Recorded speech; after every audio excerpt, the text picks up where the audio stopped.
Ayan guys, luto ng aking munggo, ang chop baboy na buto-buto. Ilagay ko na po yung alugbati. Ayan na guys, ang sarap.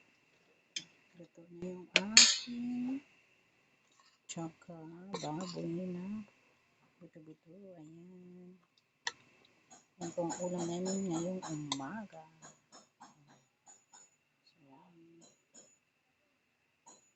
Hi guys, good morning. Ito po yung ulam namin ngayong umaga. Alugbati. Mung beans. Tsaka pork. Halo ko sa aking gulay. Karne ng baboy.